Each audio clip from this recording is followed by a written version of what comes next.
سے بڑا حضور پر، تکمیل رسالت۔ تو یہ ہے نصرت اللہ کی اور اس کے رسول کی،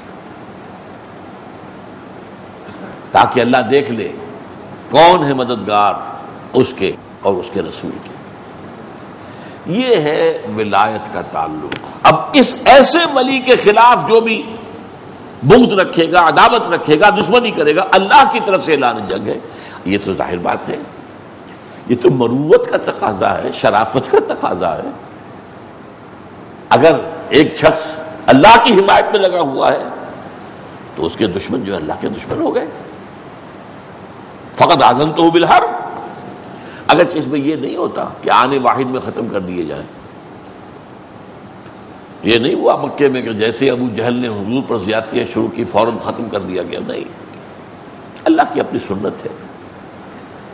وہ اہل ایمان کو بھی پہلے اچھی طرح ٹھوک بجا کر دیکھتا ہے، امتحانات، اور امتحان کافروں کے ہاتھ میں آئیں گے نا۔ اگر کافر اول دن ختم ہو جاتے تو امتحان کہاں سے آتا؟ کس کے ہاتھوں آتا؟ آزمائش کس کے ہاتھوں آتا؟ وہ تو آزمائش جب آتی تو پتہ چلتا ہے کون کتنا کھرا ہے، کتنا کھوٹا ہے، کس میں کوئی کھوٹ ہے یا نہیں ہے۔ احسب الناس ان یترکوا ان یقولوا آمنا وهم لا یفتنون، کیا لوگوں نے سمجھا تھا کہ اسی پر چھوڑ دیے جائیں گے کہ ہم ایمان لے آئے کہہ دیں، اور انہیں آزمایا نہیں جائے گا؟ وَلَقَدْ فَتَنَّا الَّذِينَ مِن قَبْلِهِمْ، ہم نے تو آزمایا ہے ان سب کو جو ان سے پہلے آئے۔ فَلَيَعْلَمَنَّ اللَّهُ الَّذِينَ صَدَقُوا وَلَيَعْلَمَنَّ الْكَاذِبِينَ، اللہ تو دودھ کا دودھ پانی کا پانی علیحدہ کر دے گا۔ یہ ہے سچے جس نے اپنا وعدہ پورا کیا، عہد نبھایا، اور یہ ہیں جھوٹے جنہوں نے وعدے کیے تھے جھوٹے تھے۔ تو یہ بات جو ہے فطری ہے، من عادى لي وليا فقد آذنته بالحرب۔ یہ تو ہے پہلا حصہ، اور اس میں ہمارا وقت ختم ہو گیا، حالانکہ یہ تو چھوٹا حصہ تھا۔ اب جو خطرناک موضوع ہے وہ اگلا ہے۔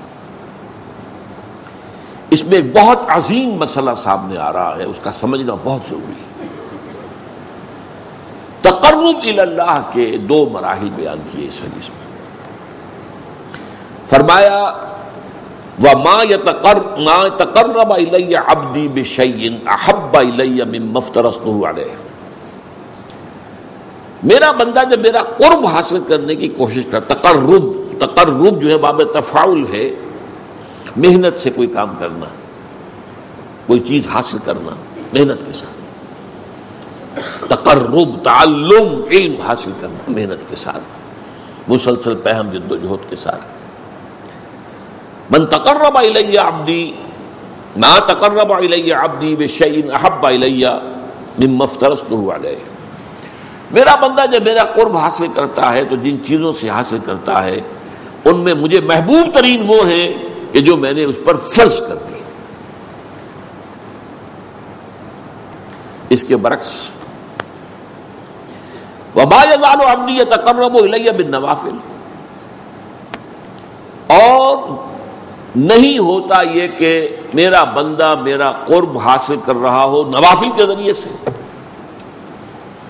یہاں تک کہ ایک مقام آ جاتا حتی احبہ، کہ میں اس سے محبت کرنے لگتا ہوں۔ فَكُنْتُ السَّمْعُ الَّذِي يَسْمَعُ بِهِ، پھر میں اس کے کان بن جاتا ہوں جن سے وہ سنتا ہے۔ اب دیکھیے یہاں میں نے کہا تھا ہوشیار کے رہبر دب تیغست قدم رہا، ہوشیار ہو جائیے۔ اب ایسا پل صراط کا مقام آ گیا ہے کہ ذرا ادھر سے ادھر ہوئے تو معاملہ خراب ہو جائے۔ اللہ بندے کا کان بن جاتا ہے۔ وَبَصَرُهُ الَّذِي يُبْصِرُ بِهِ، میں اس کے وہ آنکھیں بن جاتا ہوں جس سے وہ دیکھتا ہے۔ اللہ اکبر، کیا مطلب ہے اس کا؟ کون سمجھے گا؟ وَيَدَهُ الَّتِي يَبْطِشُ بِهَا، اور میں اس کا ہاتھ بن جاتا ہوں جس سے وہ پکڑتا ہے۔ وَرِجْلَهُ الَّتِي يَمْشِي بِهَا، اور اس کے پاؤں بن جاتا ہوں جس سے وہ چلتا ہے۔ اللہ اکبر، اللہ بندے کے پاؤں بن جاتا ہے۔ یہ کون سا مقام ہے؟ اب ان دونوں میں بلند تر کون سا مقام ہے؟ دیکھیے یہاں بھی وہی بات آئے گی، میں نے عرض کیا ہے کئی دفعہ، جہاد کے 3 مراحل ہیں، نفس کے خلاف جہاد، باطل نظریات کے خلاف جہاد، اور نظام باطل کے خلاف جہاد.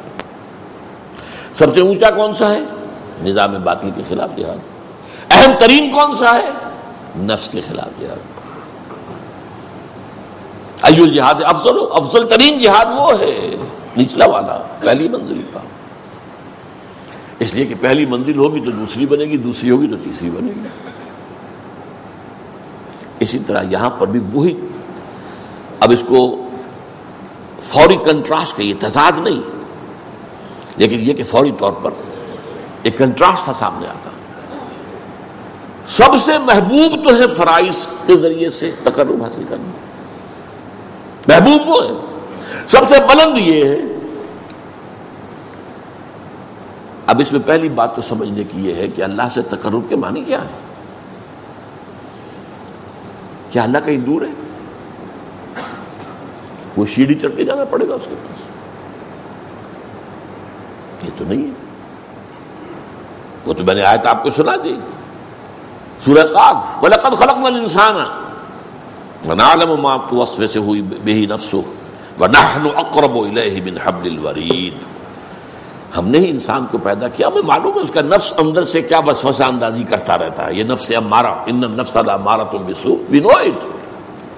ہم ہی نے بنایا نا، وہ ساری خواہشات ہم نے رکھی اس نفس کے اندر، وہ سارے اینیمل انسٹنکٹس ہم ہی نے رکھے ہیں نا اس کے اندر. وی نو اٹ. کیا گھڑی ساز کو پتہ نہ ہوگا گھڑی میں کون سے پردے ہیں؟ لیکن یہ کہ وَنَحْنُ أَقْرَبُ إِلَيْهِ مِنْ حَبْلِ الْوَرِيدِ، ہم اس سے قریب تر ہیں اس کی رگ جان سے بھی، سب سے بڑی جو رگ ہوتی ہے. تو اللہ تو اتنا قریب ہے، پھر تقرب کی کیا بنے؟ یہ بات غور طلب ہے. اللہ قریب ہے، ہم دور ہیں. بہت پیارے اشعار ہیں. کرا جوئی چرا در پیچ و تابی، کہ اون پیداست تو زیر نقابی. کسے ڈھونڈ رہے ہو بھائی آ کر یہاں جنگل کی گپھاؤں میں اور غاروں میں اور پہاڑوں کی چوٹیوں پر؟ کسے ڈھونڈ رہے ہو؟ یہ پیچ و تاب کیا ہے تمہارے اندر؟ یہ فلسفہ اور یہ عقل اور اس کے گھوڑے دوڑا رہے ہیں ذات و صفات باری تعالیٰ کے بارے میں. یہ پیچ و تاب. اسی کشمکش میں گزری میری زندگی کی راتیں، کبھی سوز و ساز رومی، کبھی پیچ و تاب رازی. یہ پیچ و تاب. اقبال نے اسے حرف پیچا پیچ کہا ہے، فلسفہ، منطق. کرا جوئی چرا در پیچ و تابی، کرا کہرا چرا چہرا. یہ فارسی میں اس طرح شعری ضرورت کے تحت یوں بنتے ہیں الفاظ کہ تو پیدا، کہ او پیداست تو زیر نقاب. وہ تو سامنے ہے، ظاہر ہے، پردہ تو تمہاری آنکھ پہ پڑا ہوا ہے، زیر نقاب تو تم ہو. یہی وجہ ہے جنہیں عام طور پہ داتا بخش کیا دیا جاتا ہے، شیخ عثمان بن علی الجلابی ثم حجویری ثم لاہوری. ان کی کتاب یہ تصوف کی بالکل ابتدائی کتابوں میں سے ہے، کشف المحجوب، بالکل ابتدائی، امہات الکتب میں سے تصوف. نام کیا ہے؟ کشف المحجوب. حجاب میں ہم آئے ہوئے ہیں، وہ تو ہے، ہر جگہ ہے. وہ معکم اینما کنتم، تم جہاں بھی ہوتے ہو تمہارے ساتھ ہوتا ہے. اب یہ پھر بڑا خطرناک مسئلہ، اس پہ بڑی بحثیں. کیا اللہ یہاں ہے؟ وہ تو کہہ رہا جہاں بھی تم ہوتے ہو میں ہوتا ہوں. اب اس میں ایک تعویل کی گئی، صفاتی طور پر ہوتا ہے کہ وہ ہماری ہر بات کو دیکھ رہا ہے، وہ کہیں دور بیٹھا ہوا. یہ ایک خاص تصور ہے جو اکثر کم سے کم جو بھی ذہن و فکر کی کوئی اونچی سطح رکھتے ہوں وہ اس کو قبول کرنے کو تیار نہیں. اللہ کسی جگہ پر محدود ہے؟ نہیں. کیسے ہمارے ساتھ نہیں جانتے. اس میں یہ ہے اصل میں جو بچانے والا راستہ ہے. اللہ دیکھتا ہے، کیسے دیکھتا ہے ہم نہیں جانتے. کیا اس کی آنکھیں اس طرح کی ہیں؟ کیا اسے بھی دیکھنے کے لیے روشنی کی ضرورت ہوتی ہے؟ بہت سے جانور ہمیں معلوم ہے جو بغیر روشنی کے دیکھتے ہیں. اللہ کیسے دیکھتا ہم نہیں جانتے. وہ سنتا ہے، یہ جانتے ہیں ہم. کیسے سنتا ہم نہیں جانتے. وہ ہمارے ساتھ ہے، اس میں کوئی شک نہیں. کیسے ہے یہ ہم نہیں جانتے. اس کیسے کی کھود کرید میں جب پڑے تو وحدت الوجود